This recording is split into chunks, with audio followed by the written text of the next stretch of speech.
Hello, everyone, and welcome back to the podcast. I'm your host, Joe Two in Love.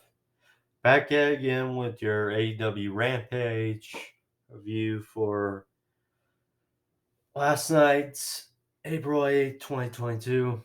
Um, Usually I record them in advance, but last night I had to go sleep a bit early, and due to an event, I'm exhausted today, but nonetheless, I'm here to give the review for today. So, thank you all for joining me. Apologize for a little delay, but nonetheless, here with the review for you today was a very good episode of Rampage last night, and one that concluded with a star making match, I would say, a fight, really.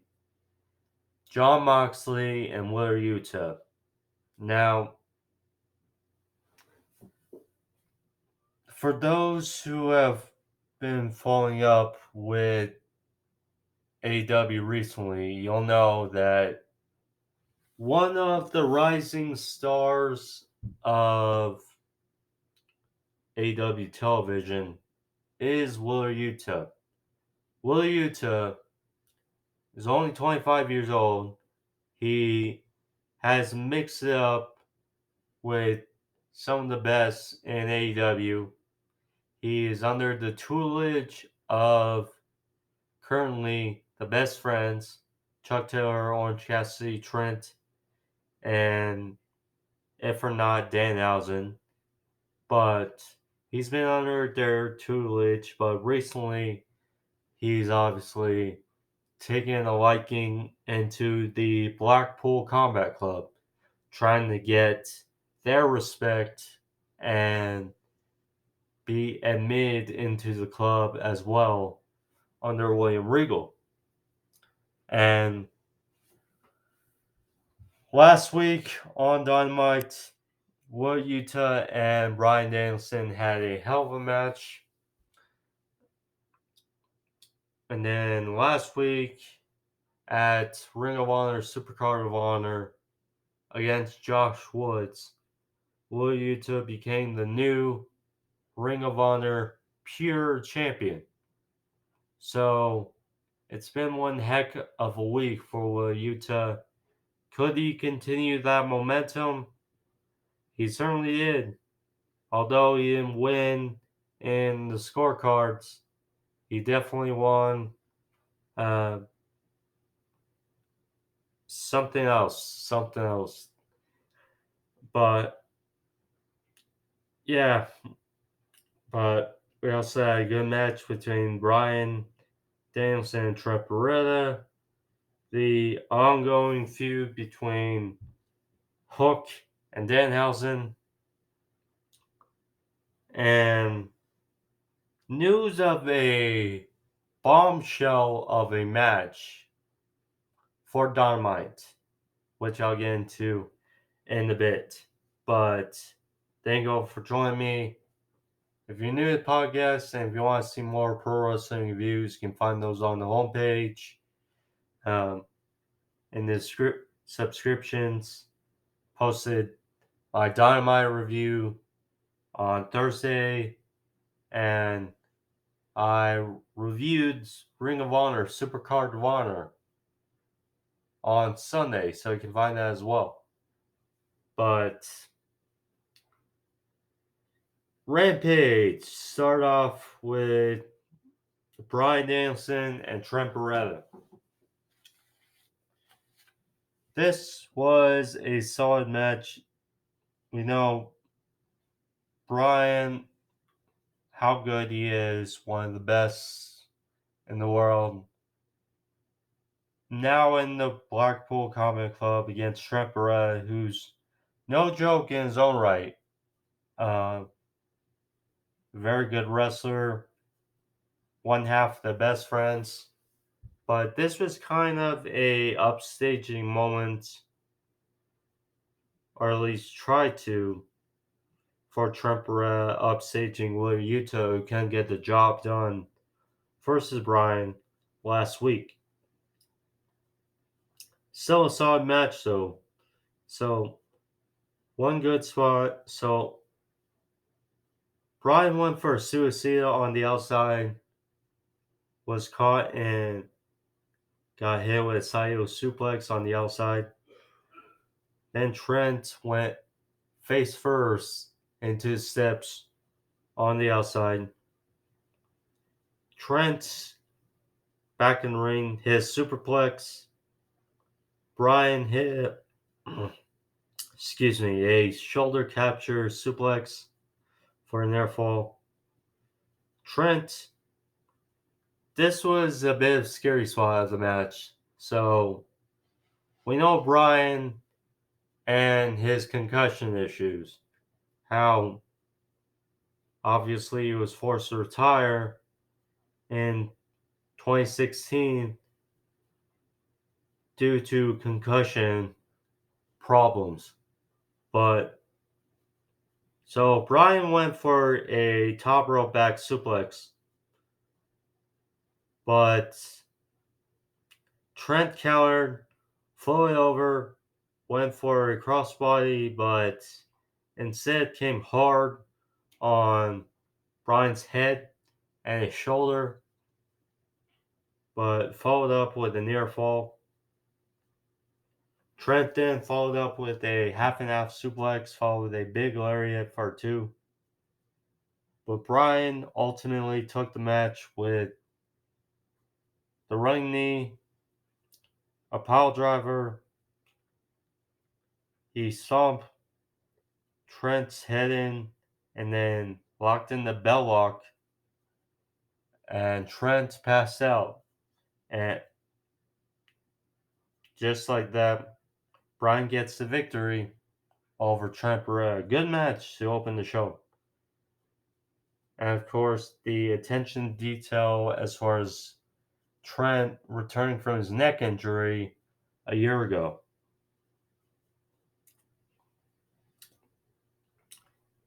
Hook and Danhausen. So this was now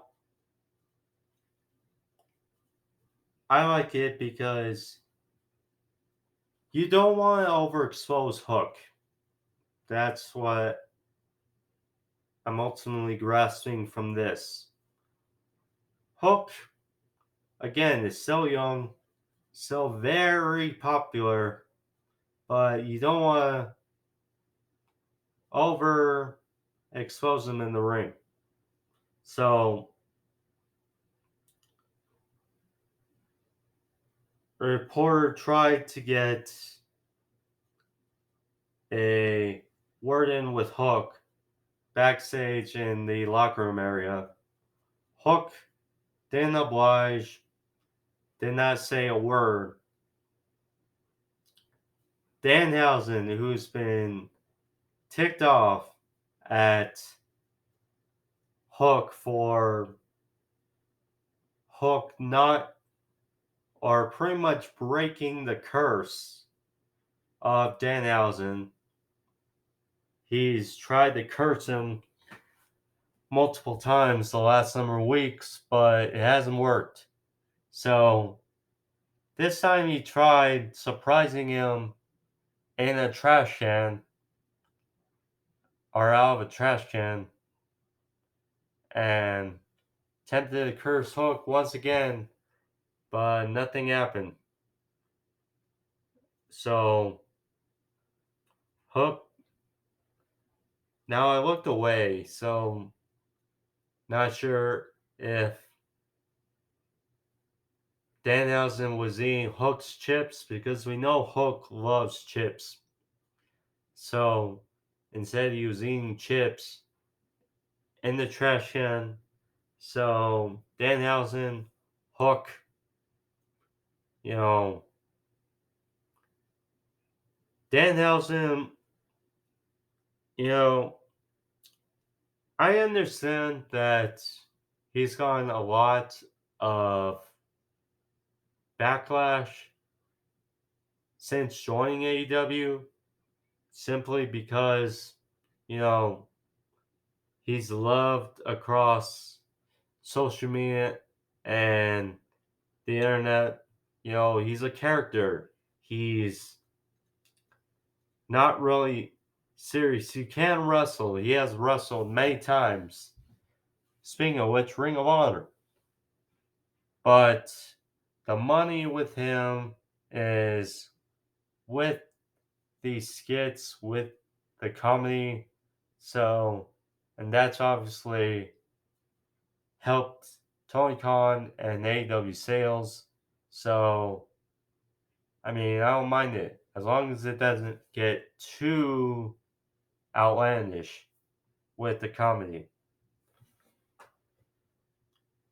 Sammy Guevara, Ty Conti, and the Man of the Year. So,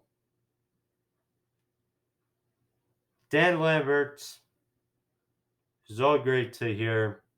Dan Lambert and the Man of the Year, Scrubber Sky, Ethan Page, they were out there and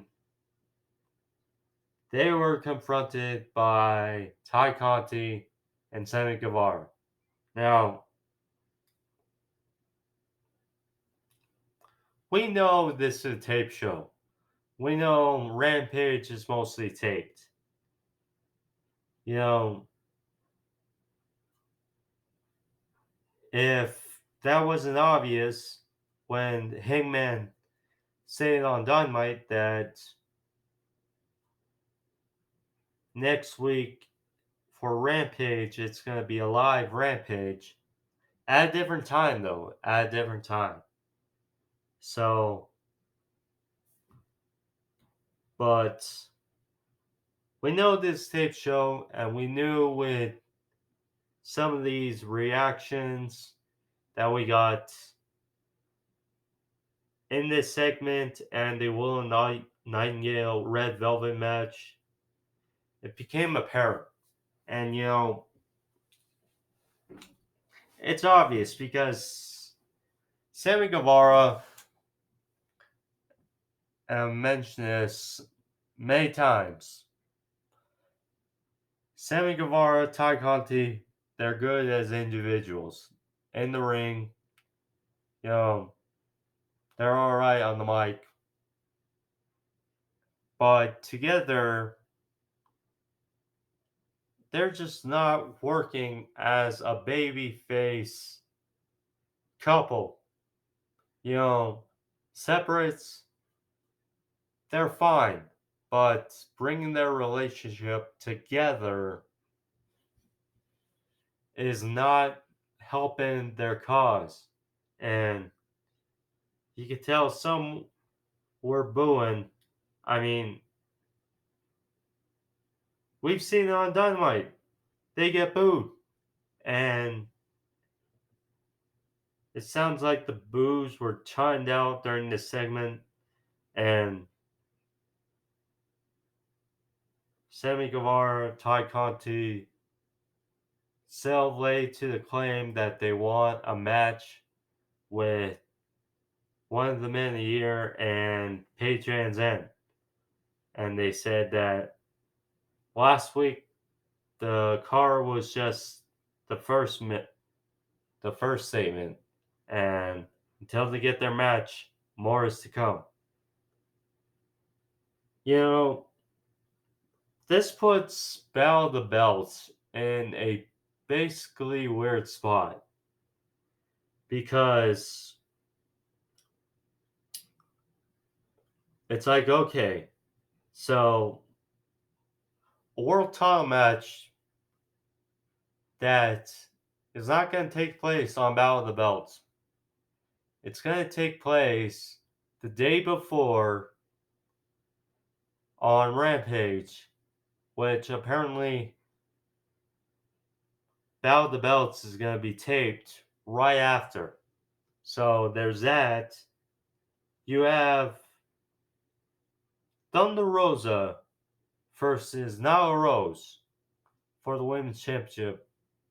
And, you know, Nyla we don't have a problem with. It's just the way she's being portrayed and booked in these top matches is a bit ridiculous, and not a rose for Thunder Rosa doesn't really appeal to a lot of people. It's just a fact. Then I figured, okay, about the belts, you know, got this feud going, and it may still happen, but I thought Sammy Guevara for Scorpio Sky could happen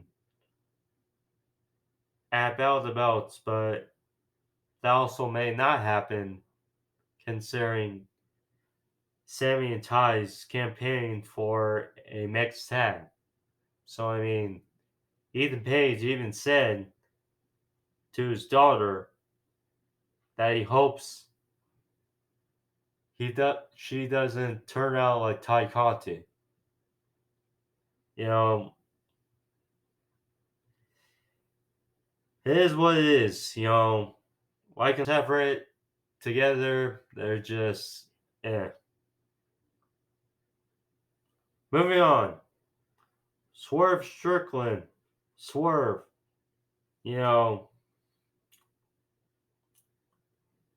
who's apparently at the Grammys over the weekend supporting his friends.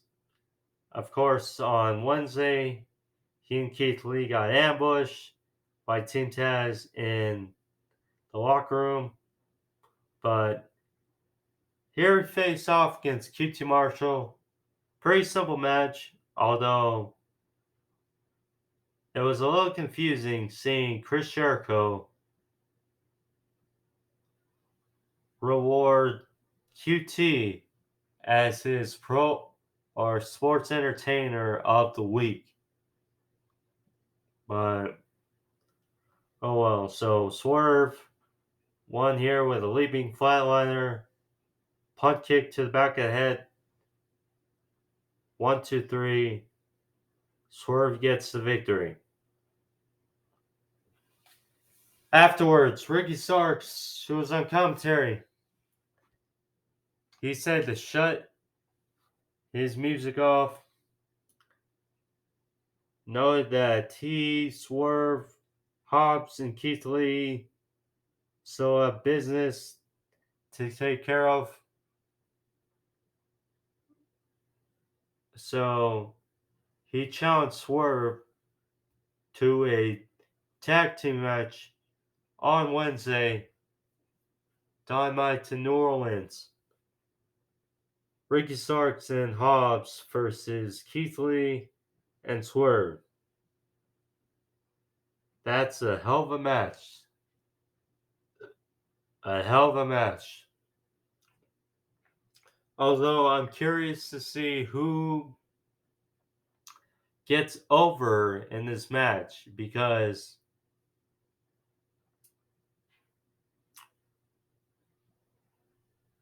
Keith Lee and Swerve are still relatively new to the roster, to AEW. And Hobbs lost to Keith Lee in a heck of a match last Friday on Rampage. So, I mean, we'll see. Plus, Ricky Starks, if you want to portray him well, don't want to have him taking too many L's. But we'll see. We'll see. Either way, it should be a heck of a match for a pretty solid Dynamite load up. So we got Willow Nightingale versus Red Velvet. Willow Nightingale. I saw that she has made some appearances on AEW Dark and AEW Elevation.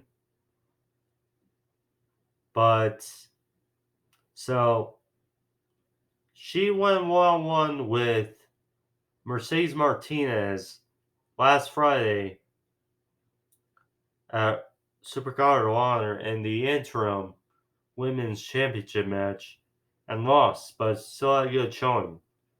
Here against Red Velvet, she had a good showing, but I think the crowd was just like when it comes to this, because one of the reasons you can tell Rampage is taped is how they cut from one match or one segment to another. It's just the way it flows, it's odd. But so Nightingale had a good showing. He had some flurry of offense, some clotheslines. She hit a rolling cannonball in the corner for a near fall. Velvet won with a enziguri to the back of the head for the win. Red Velvet advances in the Owen Hart Cup and will be in the Owen Hart Cup tournament for the women. Now, some of the fans soured on Red Velvet's, I'm all curious because Red Velvet is a babyface. And, you know, she and Chris Statlander for a little bit were feuding with Layla Hirsch. Now there are reports that Layla Hirsch is hurt. So I'm a little curious if they're going to go in a different direction with Red Velvet, especially considering the reaction about this match. Because I like Red Velvet. Willow Nightingale, haven't seen a lot of her, but she's a good wrestler. So, I don't know. It was a little confusing how off that interim title match that Nightingale comes down to lose in a qualifier match, but oh well. Tony Nese, he was backstage, and Mark Sterling showed up, and that he has watched Tony Nese and know that he does need some direction and guidance. So he offered Tony Nese his card and he said, let's walk and talk about it. So there was that. Tony Nese is great. He's always jacked. He's always in great shape. He's a hell of a wrestler, but he doesn't really have that gimmick per se, or it doesn't really have that mouthpiece. Sterling, he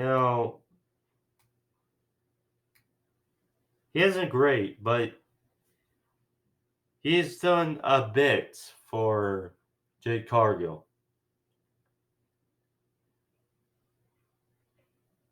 I don't know. We'll see. Well, we will see on Wednesday for Dynamite. Oh boy. So, Samoa Joe. Yes, Samoa Joe, who made his AEW Dynamite debut on Wednesday, defeating Max Caster to qualify for the Owen Hart Men's Cup Tournament. We'll go one-on-one on Wednesday against the new Ring of Honor TV champion Minoru Suzuki, the murder grandpa Minoru Suzuki. You know, it's been a couple months since we've seen Minoru Suzuki. I believe last time we saw Suzuki, he faced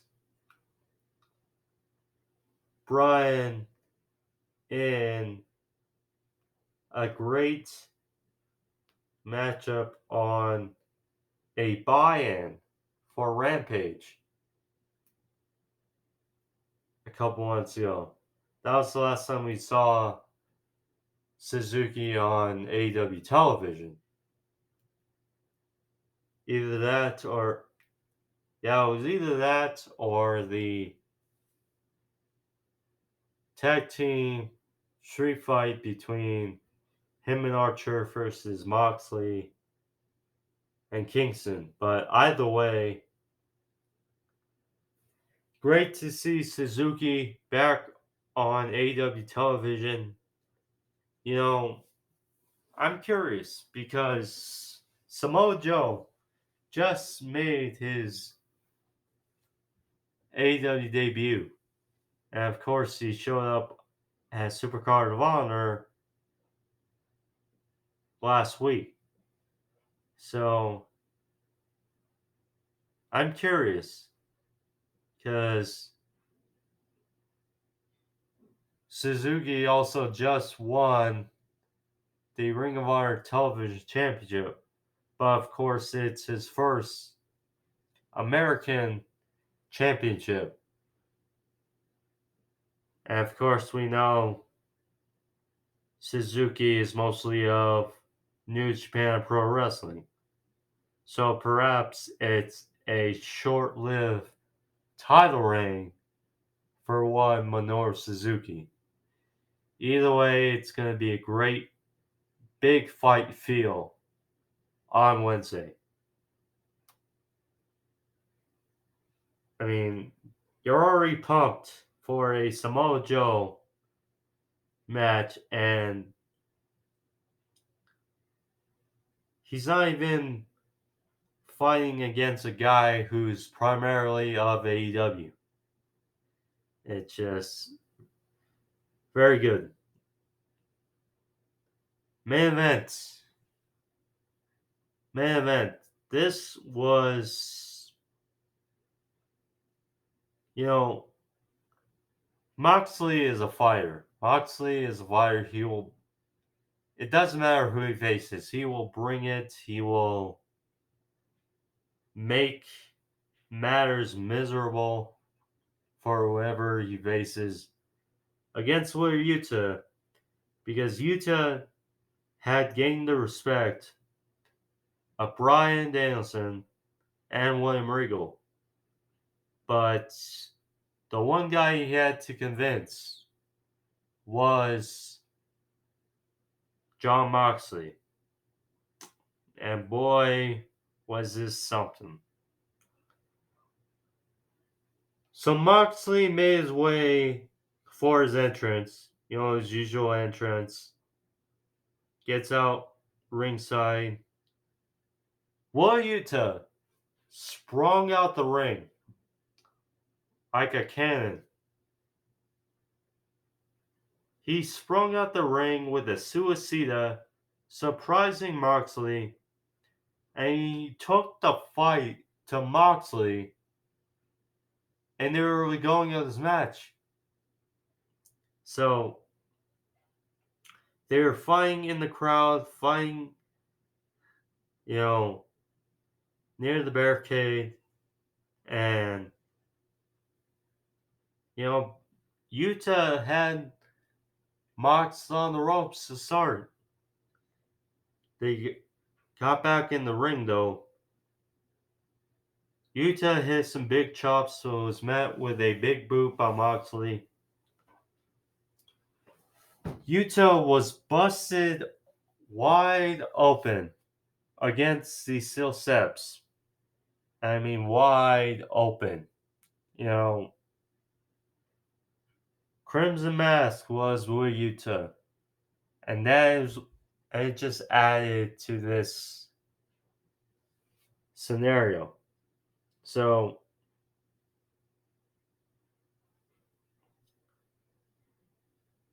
Yuta was getting a bit of a comeback despite the blood. He had dived on Moxley on the outside through the timekeeper's table. Moxley rolled in. They had exchanged. Yuta had a surge of momentum. He had deadlift German, went for another,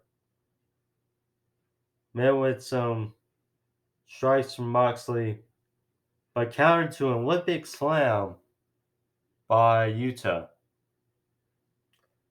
So Yuta then turned the tables. This got a huge reaction. Yuta, and the way Bryan does it, Yuta stomped Mox's head in Bryan style, and you know he wants to convince Bryan was already convinced. I tell you more and more. So then Yuta hit a frog splash nearly the whole length of the ring on Moxley for a near fall. Moxley then followed up with a big lariat for a near fall. Yuta came off the top rope for something, but Moxley caught him, hit a paradigm shift, and I was like, okay, this is going to be it.